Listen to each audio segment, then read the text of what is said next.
I'm Meva Vasu, the Deputy Editor of GovInsider, and welcome to our digital panel on the future of digital economies in Southeast Asia. Today, you'll hear from the United Nations, the Government of Thailand, the Singapore Government, and Dassault Systèmes, a tech innovator from France. They are all leading supporters and drivers of digital innovation in Southeast Asia. Happy watching! Of course they can, and we can see today how online platforms like e-commerce platforms are allowing anyone to go online and trade their products online.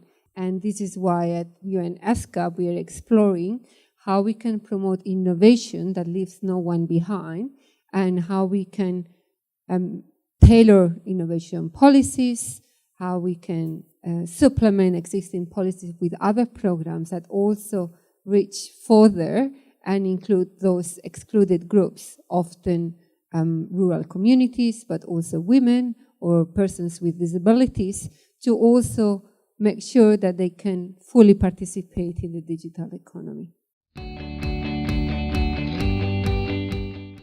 Trusting products that are helping inclusion, that are enabling people to lead a fuller lives, participate in the economy, either to disabled people to be able to communicate better with assistive technologies.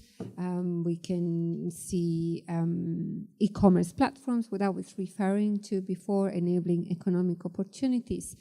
For me, what's important, it's not just a single individual solution, but the more transformative platform solutions that bring change to another scale and can really replicate the benefits. And I think, echoing what my panelists were saying, in fintech, there are very great opportunities to, for example, provide financial inclusion for those that until now didn't have the opportunity to access banking services because they didn't have access to a physical branch, and then those requirements of know your customer couldn't be met.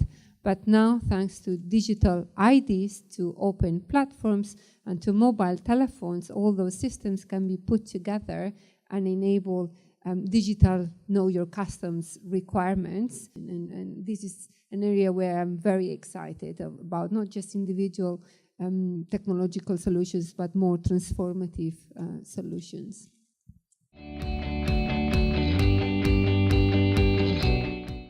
I think different countries are taking different steps in terms of how they implement the digital economies. I think for us in Singapore, three main buckets. I mean, within government, we are relooking at how we interact with our citizens and whether we can actually find a more seamless, safer way to do things that citizens transact with government, be it for their CPF, or be it for their taxes, or be it for the apply to their HDB flat. Each agency is taking a hard relook at how they want to do this. And I think it would result in some radical changes between how government actually translates its services to the citizens. Second bucket is actually in the vertical industries we have, be it retail, transport, financial sector. Now, there's a sector lead for each of these verticals, and we broadly call it industrializing or digitalizing industry. So they have their own industry digital plans, and these are being rolled out as a nation. The third bucket is actually the digital economy suppliers of much like Dassault Systèmes and all that, where our ecosystem, you can say, is largely system integrators, hardware providers. We're making a conscious effort to change the mix towards the more disruptive technologies, things that would be like cyber, data analytics, AI, IoT, and so forth.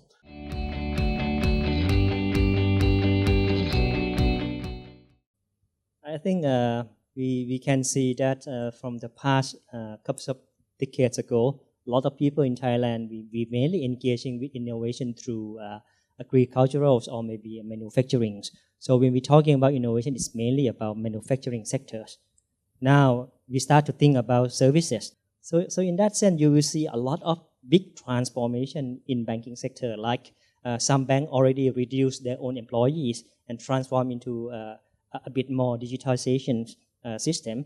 Some bank already start their own new companies like corporate venture capitals to invest in startup, not only fintech but also other deep technology. The second sector that has been evolved as well is agricultural sectors. So you see a lot of agricultural and also food sector has been engaging with big data, has been engaging with food service. That's always talking about data economy. So in that sense, you will see that there will be more and more service in the urban area that's mainly engaging with urban farming, a new design of food delivery system. So in that sense, you can feel that when we're talking about innovation for the past period of maybe 50 years, we think about factories, we think about a supply chain, but now it's mainly occur in the cities. I think it's just similar to Jurong Innovation District's concept in Singapore. We plan to have around 27 innovation districts all around the countries. At least there should be around 7 innovation districts in Bangkok.